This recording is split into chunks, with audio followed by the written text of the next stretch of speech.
उसके बाद हम मस्त थे कि अब भव फेरा कर गया, अब हो कोई चिंता नहीं, अब कुछ जानने के लिए बाकी नहीं है, ऐसी मस्ती में थे। और फिर ऋषिकेश किसी काम से गए थे, वहां गंगा किनारे स्नान करके बैठे थे। नहीं, सुबह का समय था, हाँ स्नान करके बैठे थे सुबह में, और अंदर से ऐसा प्रवाह आने लगा मुक्तक के रूप में। कभी उसको सुनाएंगे हम आपको निकाल के। तो मैंने बुलाया, सुधीर था उस समय वहां। मैंने कहा सुधीर तू लिख। तो वो छंद है, मुक्तक है, उसको मैं बोलती गई, वो लिखता गया, बोलती गई, लिखता गया। 2-3 घंटे चलता रहा, मस्ती में थे हम। फिर दरबार आए, बोले कि मैया 11 बज गया, कुछ चाय कॉफी पीना है कि नहीं, बैठे रहेंगे। फिर भी मैंने कहा अभी रोको मत इसको, आने दो जो आता है। तो हमारी भ्रमणा टूट गई। ऐसा ज्ञान का प्रवाह उसमें आया। हम जो मानते थे कि अब कुछ जानने को बाकी नहीं है, अनुभूति करके अनुभूतियां हो चुकी थी कई प्रकार की, साकार, निराकार, निर्गुण, समूह, निर्विकल्प, सविकल्प। लेकिन उस समय व्हाट इज ट्रूथ, सत्य क्या है, उस पर पूरा व्याख्यान छंद मुक्तक आने लगे। शांति क्या है, तब मुझे समझ में आया कि ज्ञान अनंत होता है। Knowledge is endless. आत्मज्ञान एक ज्ञान है, आत्मा का ज्ञान, हम क्या है, आत्मा क्या, ब्रह्म क्या, ब्रह्म क्या, साकार क्या, निराकार क्या, भगवान क्या, ईश्वर क्या, व्यापक क्या, ये समाधि में नॉलेज हो जाता है। लेकिन वो एक, फिर भी वो एक नॉलेज है आत्मा तत्व से जुड़ा हुआ, स्पिरिचुअल नॉलेज। अब पॉलिटिक्स का नॉलेज नहीं हो सकता है, मैनेजमेंट का नॉलेज नहीं हो सकता है, हर प्रकार की। अगर हम आर्ट्स के स्टूडेंट्स हैं, हमें थोड़े मैथ्स के, साइंस के नहीं समझ में आ सकते। हाँ, लेकिन ध्यान से इतना फर्क पड़ता है कि आप जिसमें भी दृष्टि डालो, थोड़ा उसमें अध्ययन करो, तो अपने आप आत्मा में वो तुरंत ज्ञान प्रकट हो जाता है। तो इस तरह से ऐसे समर्थ गुरु मिले हैं। हमें भी स्वस्थ होना पड़ेगा सबको ही, क्योंकि अभी तो ये 5वां महीना पूज्य बापू श्री के स्थूल विसर्जन का भी ये 2 दिन हुए, 8 तारीख को ही। सबकी अलग अलग मनस्थिति है।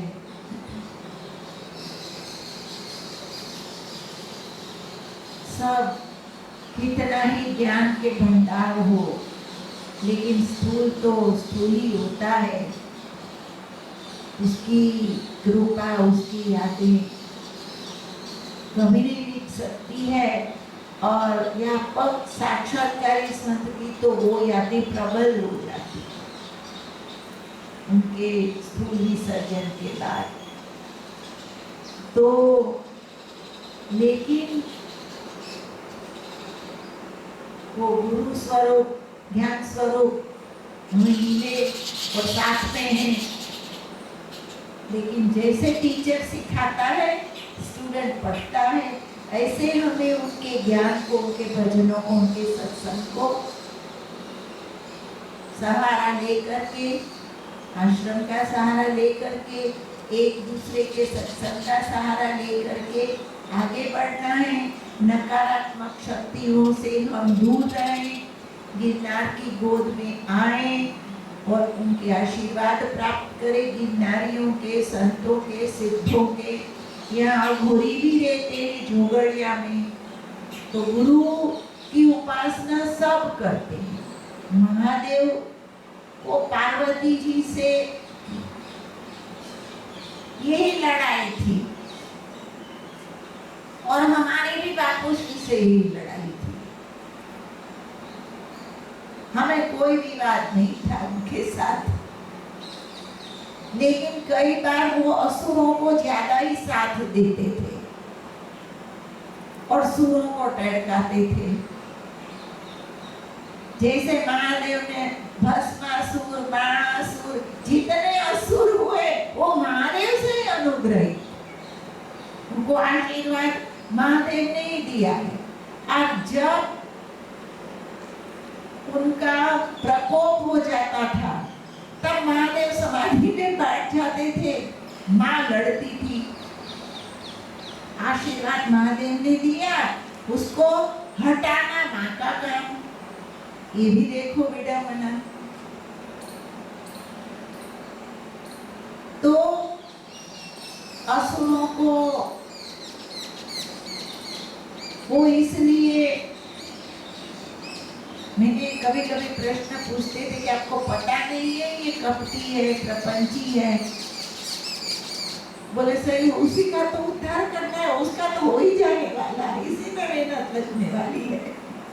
मैंने कहा तो ऐसे सुर असुर सब जिसकी वंदना करते हैं, ऐसे दत्तात्रेय महाराज और ब्रह्मा विष्णु महेश भी जिसमें समाहित हो जाते हैं, ऐसे हमारे आद्य गुरु देवादिदेव महादेव आज आपके हमारे सामने श्रावण मास के अखंड अभिषेक 11,000 बिल्ली पत्र के रूप में यहाँ परम शक्तिपात हो रहा है। महादेव हाजरा हजूर श्रावण महीने में तो हमेशा रहते हैं, लेकिन इस मास में जहाँ दिल से भक्ति होती है, आवाहन होता है, भक्त अंतःकरण से पूजा अर्चना करवाता है, वहाँ भगवान को आना ही पड़ता है, आना ही पड़ता है। तो यहाँ गुरु की पूजा है, गुरु की भक्ति है। पूज्य बापूश्री जो मार्ग बता रहे हैं उसके हिसाब से, परंपराओं के हिसाब से हम आप चलने की कोशिश करें। कोई परंपराओं का भंग करना चाहे तो वो भी महादेव की इच्छा, लेकिन हम अपनी कोशिश जारी रखें, अपनी भक्ति जारी रखें तो भक्ति में बहुत बड़ा बल है। ज्यादा अंत में संक्षेप में यही कहूंगी कि सूत जी ने जो 78,000 ऋषियों को गुरु भक्ति का मार्ग बताया, वो तो पूरी पुस्तक है, उसमें गुरु की महत्ता की, लेकिन उसके आदेश के बगैर हम उसको सुना नहीं सकते अभी। तो उसका सारांश आपको बता रहे हैं कि गुरु की भक्ति में सब भक्ति निहित है।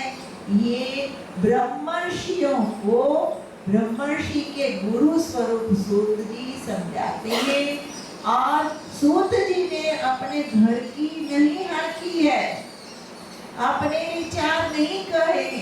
सूत जी ने जो ज्ञान पार्वती जी को था, जो गुप्त था, वो ज्ञान सूत जी को मिला था नाम से, और वो उन्होंने ब्रह्मर्षियों को नरेट किया।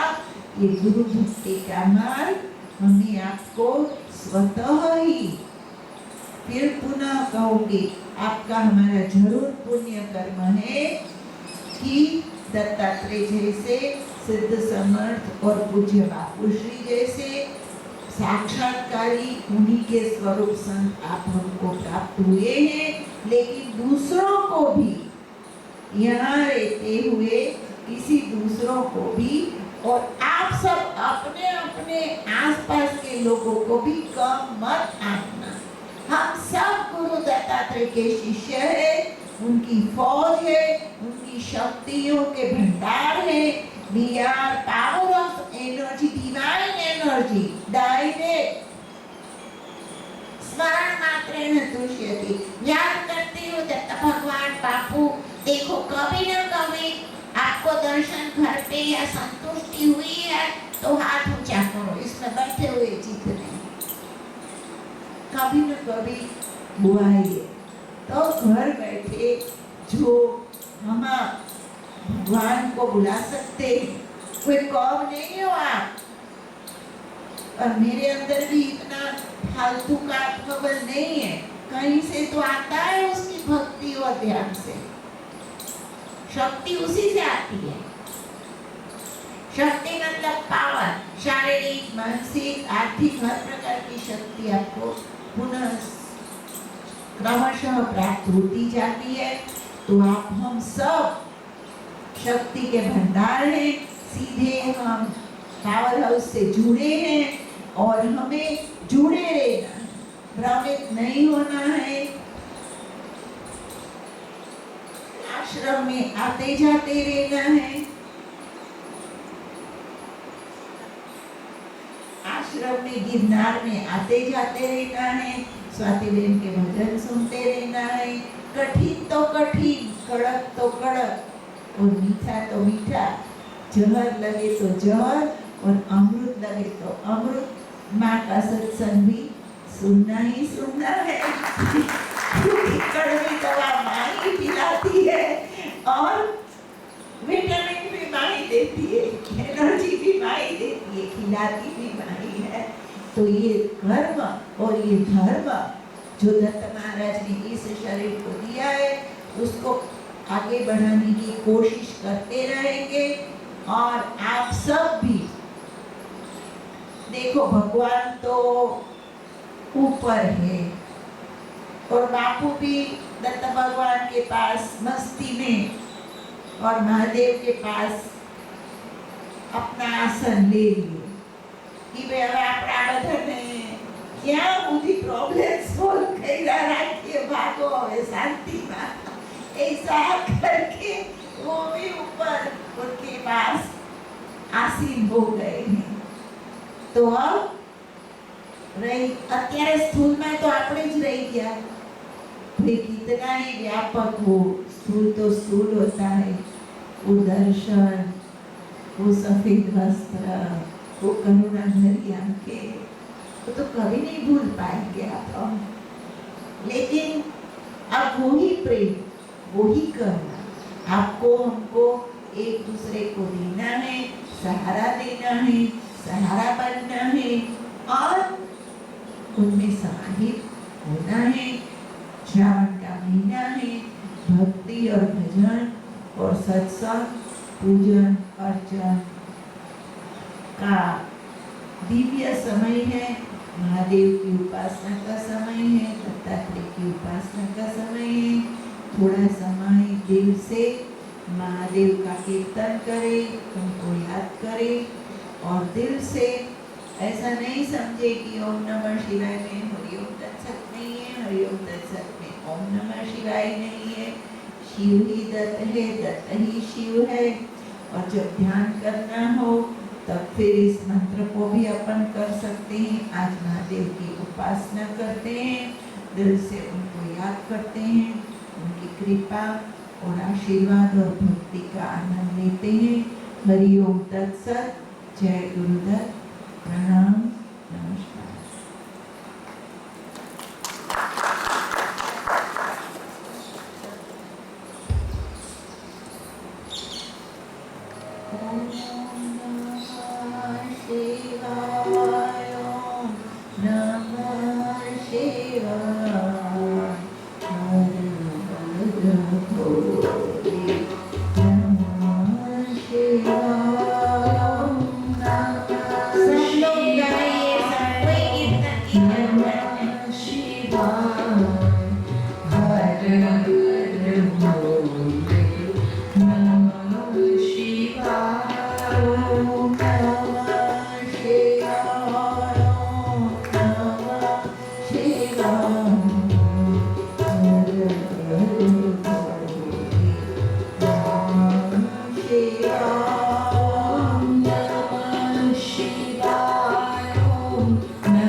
Om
Namah Shivaya.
उपासना जैसे आज सार्थक हो गई। दत्तात्रेय के रूप में महादेव क्या भक्ति आज आप